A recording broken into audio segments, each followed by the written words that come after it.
Well, the SEC drops a bomb and moves to 9 conference games. We're going to talk and see if Vandy can win 9 games this year. It's going to be a great show. Action-packed. Locked on Vandy. Stay right there. Keep it locked. You are Locked on Vandy, your daily podcast on the Vanderbilt Commodores. Part of the Locked On Podcast Network. Your team every day. Hey, what's up, y'all? Happy Friday. Welcome into the Locked on Vandy podcast on the Locked on Podcast Network. I'm your host, Corey Burton. Thanks for making us part of your day. Thanks for listening. Thanks for watching. However you got here, whenever you got here, however long you decided to stay, thank you for coming. Thank you for showing up. Thank you, thank you, thank you. Shout out to you every day, or shout out to you lovers. Shout out to everybody. We're free and available wherever you get your podcasts and on YouTube as a part of the Locked on Podcast Network, your team every single day. This episode's brought to you by FanDuel. Football season is right around the corner. It's not right around the corner. It's right here, right in front of it. So visit FanDuel app today and start planning your futures bets now. More on the FanDuel thing later. So we're going to make some picks. It's week 0. As Vanderbilt is nowhere in these picks. They don't play this week. But I'm going to go ahead and warm up the segment, get used to it, kind of get the flow of it. It's preseason for picks. Week 1 is next week, so I'm gonna have some really good picks for you guys next week. But I'm gonna get my picks warmed up. It's kind of like week 3 of the preseason for the NFL. It's kind of like that concept. But got some picks here. Farmageddon is a cool game. Kansas is playing as well, and of course, some other games that are of note. Hawaii, I think, is a favorite over Stanford, which is kind of odd. So we'll pick that one as well. Also, this season is going to be interesting. The committee announces strength of schedule is going to be a factor now. So does Vandy really have a shot at the college football playoff if they can get to 9 wins? Can they do it? It's possible. We'll talk about it. We'll talk about if they can get there and what will happen if and when they do. But first, that was going to be topic number 1. But then the SEC decides, hey, we're going to drop a 9-game conference schedule announcement and just completely torpedo that. So SEC going to 9 games. Initial reaction was this. I think it's a great thing. I think with the committee, this thing, there's a notion out there that the SEC is reacting to the Big Ten pressuring the committee for this new playoff model, the Big 12 and Big 10 kind of ganging up on the SEC and making fun of them for not going to 9 games. Like, this seems very reactionary to those factors. But in reality, I think that as soon as they had some assurances that strength of schedule was actually going to be considered in the playoff committee selection process, then I think the SEC felt good with, okay, we can go to 9 games now because it's not going to hurt us. Because 8 conference games is a lot. The SEC is a great conference, and a lot of teams have great out-of-conference schedules for the most part. Some teams, some years don't. But if you look at college football, it's kind of par for the course across the board. So moving to 9 games kind of assures that, okay, we're positive that strength of schedule is actually going to matter. So I think losses will be looked at differently now. And this really kind of throws a wrench into things for teams like Indiana, SMU, those teams that kind of play weaker schedules just to get those wins. And that kind of throws a wrench into their plan as far as making it. So, I think you're going to see teams going back to, I think the ACC is going to follow suit now. And I think you're going to see more marquee matchups out of conference as well. Like, I think teams are going to start to kind of go back to that scheduling model of, okay, we need strength of schedule. It's kind of like an ode to the BCS where strength of schedule actually mattered. So I think it's going to actually matter now. And I think had it mattered truly, I think you would have had a different story as far as the way the playoffs were laid out. I don't know that Boise State would have made it. Maybe. I don't know. I don't know that SMU would have made it. Maybe so. I don't know. I don't know how it would have shaken out, truthfully. It would have been different. But I think we're moving more closer to the 4-4 2-2-1 model. I think I think I got the combo of numbers right. We're starting to move towards that model where you get the 4 automatic qualifiers for the SEC, 4 automatic qualifiers for the Big Ten, 2, 2, and 1 after that. Somebody check my math on that. I'm not going to do that. But I think ultimately it's going to be great for the sport. Like I think, honestly, this is a win for college football. And for Vandy, I think they're going to benefit from that. I think you have a team that, like, if you win 9 games, you legitimately have a shot. Like, if you can finish 6th in the conference, you were in striking distance within the range of, like, hey, we're gonna make one of those 4 automatic. Like, we have a chance to make one of those 4 automatic bids. Like, and I just think more teams are playing for spots legitimately. Like, you can always tell, like, by week 4, half of the league is cut out automatically. Because, like, it doesn't matter. Like, their wins they're never going to get there. So they're just kind of playing out the string and trying to play as well as they can for recruiting and NIL and roster retention purposes. But now I think I think more teams have a legitimate shot longer to make the playoffs. And teams that are rising, like, I think if you can recruit to that a little bit, and, like, you're in a market like Nashville, I think there's some big time potential here. I think there's some possibilities that have opened up because you're playing more marquee matchups now with 9 conference games. You can now look at, like, when you're recruiting, you can now stack conferences up together. Like, hey, you're going to play everybody in your 4-year career. You're going to play everybody in our conference, home and away. And the permanent ones, you're going to play them twice, right? Home and away. So you can market to that. Like, you can tell a recruit, hey, you're going to play the best of the best in the SEC, right? You're going to play against everybody. You're going to get tape against everybody in this league. In the NFL, if you look at the numbers, the SEC is the top dog when it comes to conferences. And to say that you're going to play 9 conference games, or actually you're going to play 8 conference games. No, 9. Yeah, you're going to play 9 conference games. I just totally screwed that math up. Apologies. Right? You're going to play 9 conference games. You're going to get those 9 games on tape.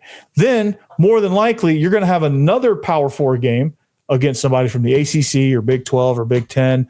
And then you're going to have another one, which I think will probably still be the FCS game or will be a G5 game, probably still be an FCS game.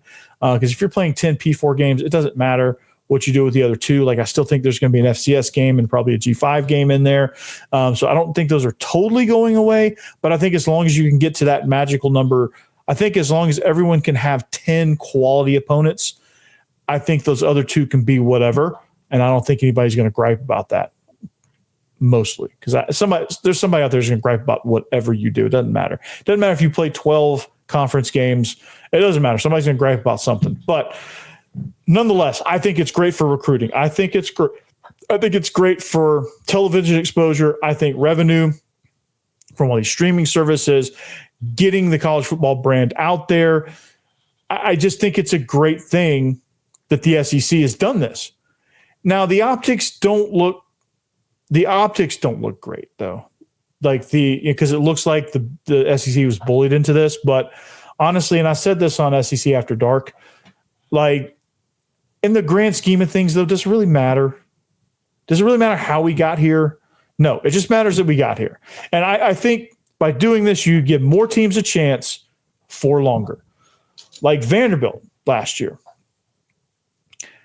They had just think about if they were in the future model here, which I think we're going to go to. I wouldn't be surprised if we get to that 4-4-2-2-1 model, right? Just think about, like, if Vanderbilt actually pulled it off and won 9 games, where would they be in the playoff standings? Would they have a legitimate shot at that 4th spot? At 9-3, you do. And they would probably develop some sort of play-in system to where spots 3 and 4 would be kind of like a playoff. Like, that would be kind of cool.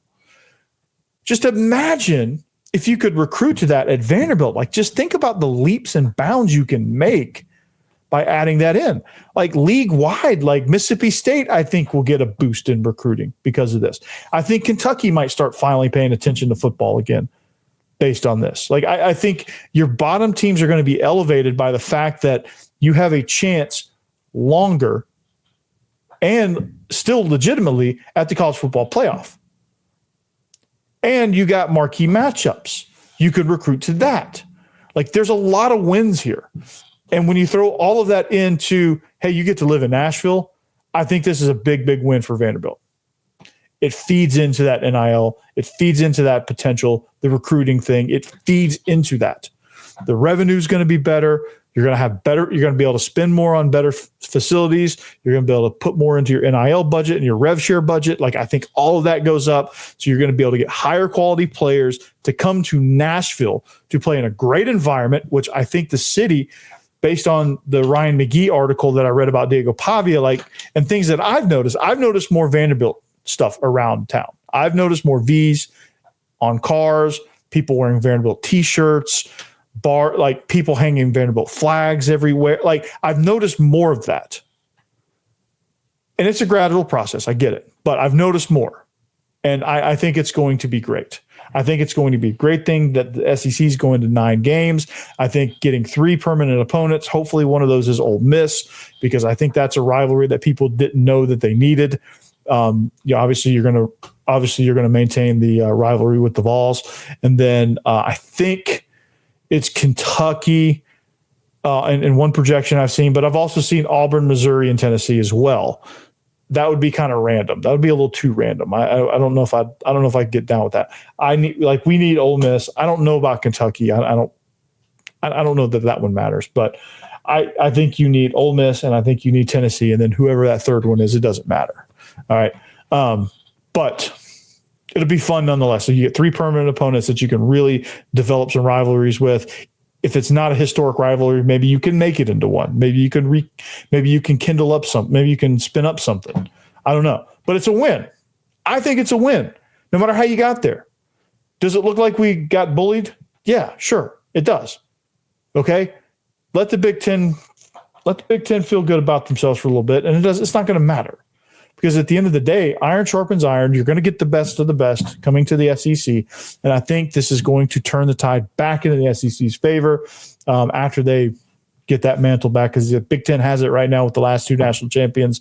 The SEC went on a dominant run for like 20 years.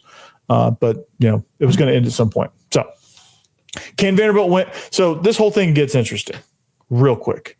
Can Vanderbilt win 9 games this year with Diego Pavia? We're going to explore that, because if they do they have a shot at the college football playoff? Well, we're going to talk about that next.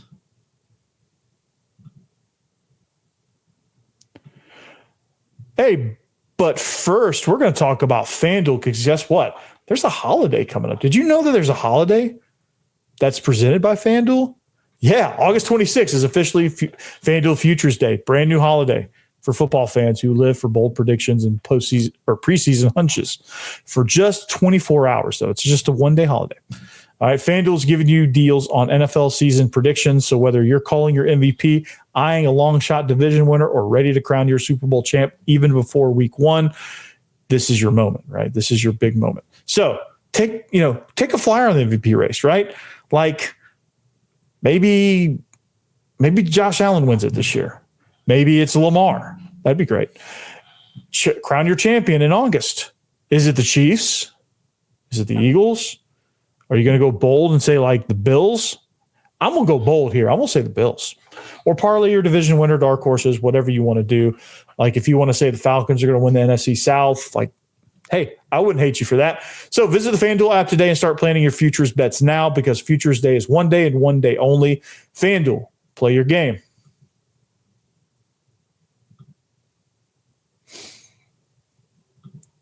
All right, talking about SEC going to 9 conference games. I think it's a win from a recruiting NIL standpoint, no matter how you got there. I think Vandy can stand to benefit from this. Yes, it means a tougher schedule, but I think if you can recruit to that, I think you can even the playing field a little bit with NIL, more revenue. I think you can kind of work yourself in that situation now that you're taking it seriously. I think Vanderbilt now has finally decided, hey, football is a thing for us, so we're going to take it seriously. That could possibly be dangerous. Like I think that's something that is a definite possibility, something in the very near future. And I've been called crazy for talking about this. It's not the first time I've brought this up with Vanderbilt's schedule. And people have told me to chill.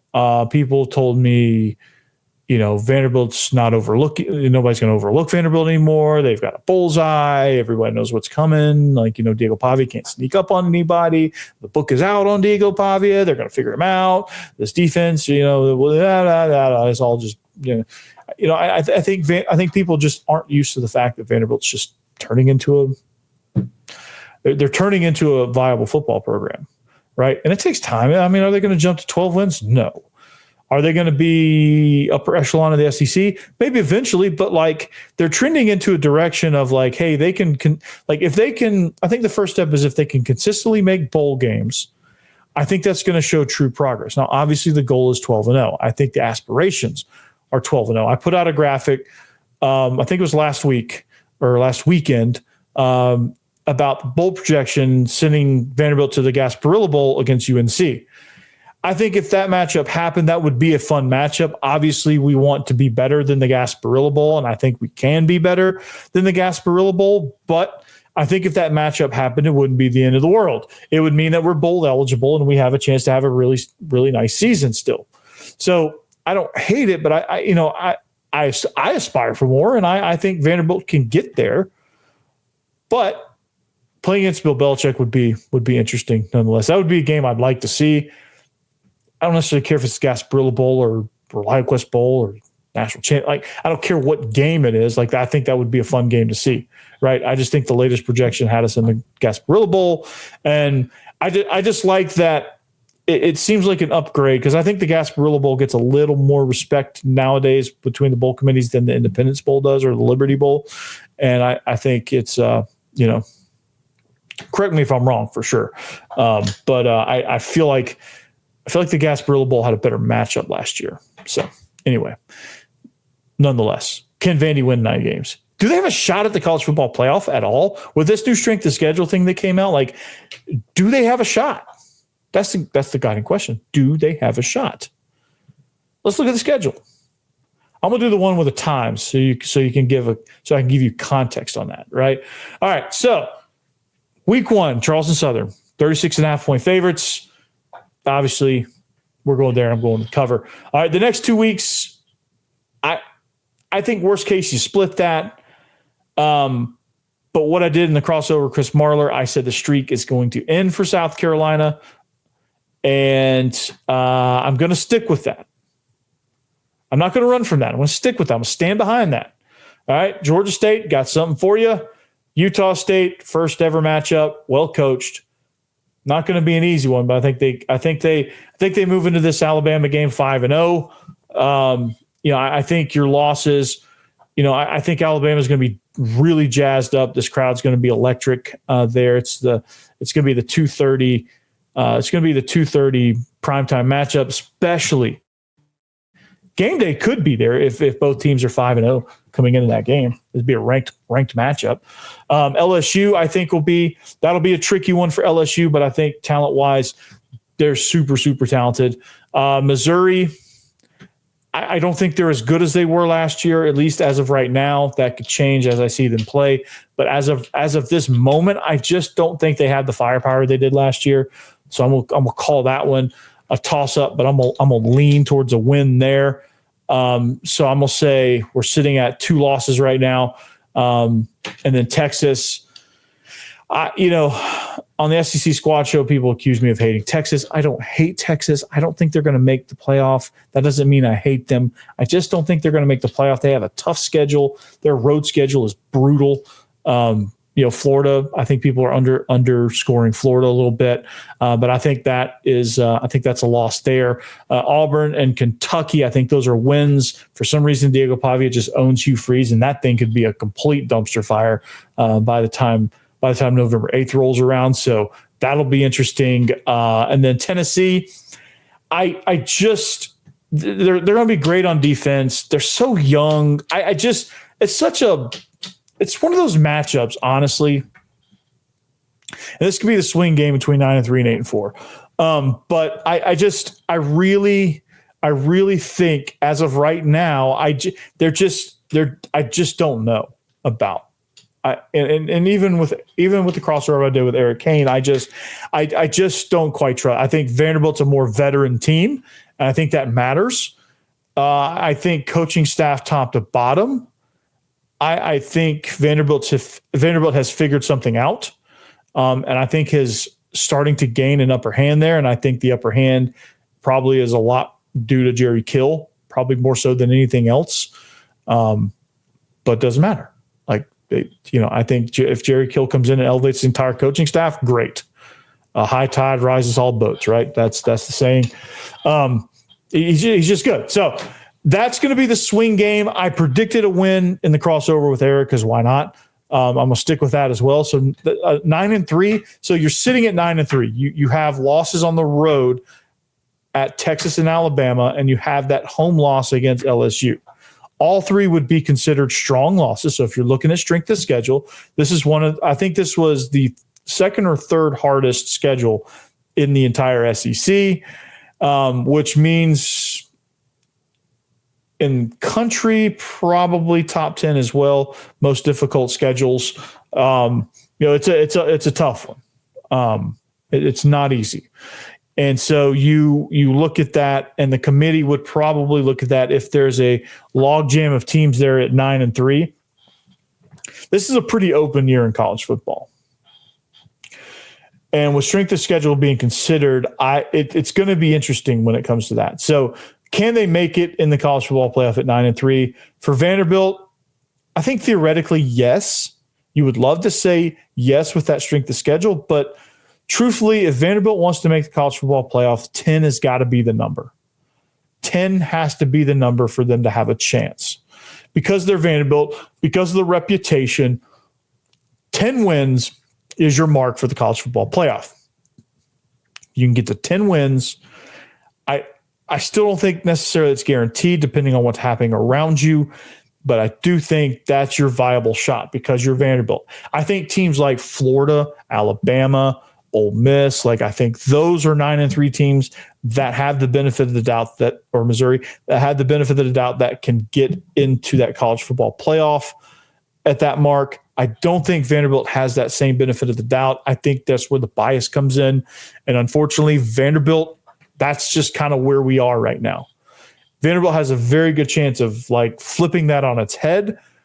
But right now it's too soon. I don't think people are really chomping at the bit to get Vanderbilt in the college football playoff if they're on the bubble because they finished 2-10 and 7-6 in the last two seasons. It's Vanderbilt. That just a lot of people are going to pump the brakes on that. So for that reason, I don't think at 9 wins you make the college football playoff. Would they deserve to? Absolutely. Because if you have a road win at Tennessee, you would have 2 road wins at South Carolina, Virginia Tech. You would have a home win against Missouri, home wins against Auburn and Kentucky, which no matter what is going on with Auburn, that's still a name brand. So you're still going to get really, really good credit off that win. So does 9 win get you there? I don't know. All right. But stay tuned. I got week 0 picks, dude. This is going to be fun. We're going to wrap up the show, get you into the weekend with our week 0 picks. Keep it locked.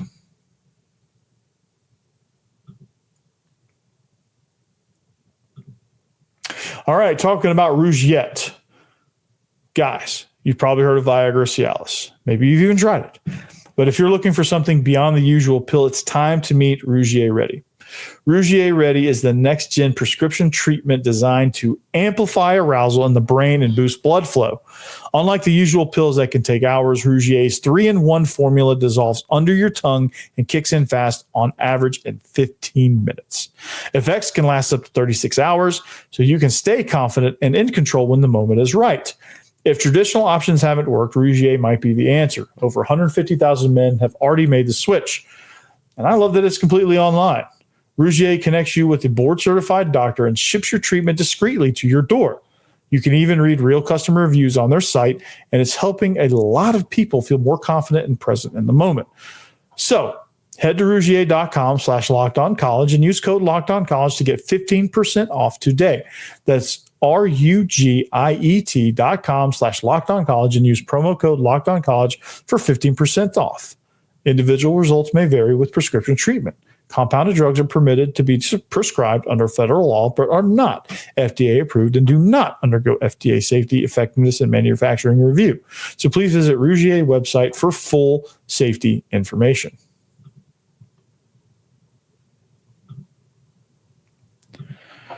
All right, wrapping up the show here. Locked on Vandy. We got a few minutes left before the weekend starts. Farmageddon is right on our heels. So some interesting matchups nonetheless in college football this weekend in week 0, kicking off before opening weekend. A lot of marquee matchups in the opening weekend for college football. But this is a good warm up for the fans. So I'm excited. You should be too. Week 0, I think, is going to offer a lot of good things. Vanderbilt is not playing, so there's no line for Vanderbilt. I would pick so how this segment would usually work is I'm picking the other games in this third segment. Segment 2 is going to end with me actually telling you what's going to happen in Vanderbilt's game. So I'm going to actually make Vanderbilt's pick and then probably 3 others for the rest of the week. So that's going to be my FanDuel picks sheet here. You can do them as parlays. You can do them individually. However you want to slice them and dice them. Here's what I got. Okay. So for this week, I didn't pick UNLV versus Idaho State. That one was very volatile because Idaho State does return a lot. UNLV 25.5 point favorites. I felt like that was a big number, so I wanted to kind of stay away from it. But Dan Mullen in his debut is going to be interesting. Now, starting off with Farmageddon, Iowa State at Kansas State. I think originally at the beginning of the week I had Kansas State, but I'm going to go with Iowa State here plus 3.5 because Matt Campbell has proven he won 10 games for the first time in program history. Like, he's shown you what program building looks like at a place that's not used to having success. He returns his entire offensive line. He loses a lot of experience, but he returns a lot of his offensive line. I think they're going to get back to their ground and pound roots. So I think they're going to run the football slightly better than Kansas State, and I think they're going to come out of Ireland winners. So I'm taking Iowa State plus 3.5. Hawaii is actually a favorite. Now, anyone listening to this will tell you the last 2 years we've seen Hawaii. 2 years ago, it was 62 burger running up and down the field in Honolulu. Last year was a weird game. Weather delay, but weird game nonetheless. But Hawaii played their ass off. And this is interesting because they are favored. They are favorited over Stanford. 2.5 point favorites over Stanford. What has happened to Stanford? I remember we talked about Mike Mitchell possibly committing to Stanford. I don't think that ever happened. I didn't see anything where he had flipped, but I talked about that possibility and Andrew Luck and being close to home. But like, that thing's a dumpster fire, man. Like, I think they bumbled the head coaching thing. So I'll take a Hawaii minus 2.5. They're favored for a reason.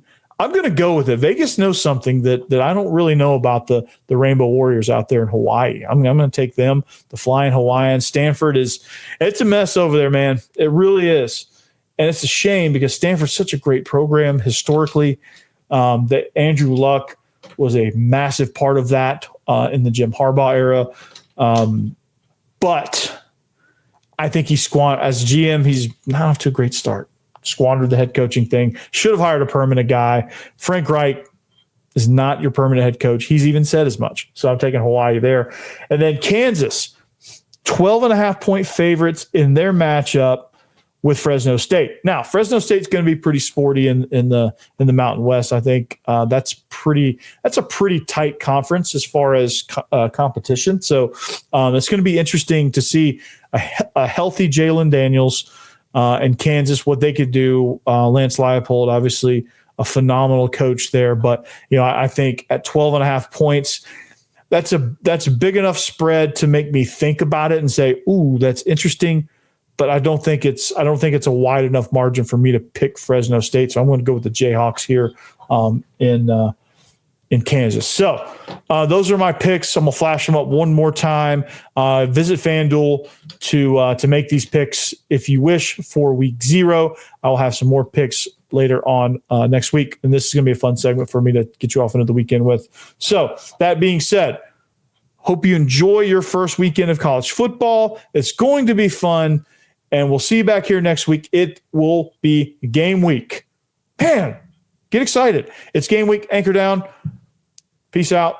We'll see you back here next time. Locked on Vandy. Like, subscribe. Later.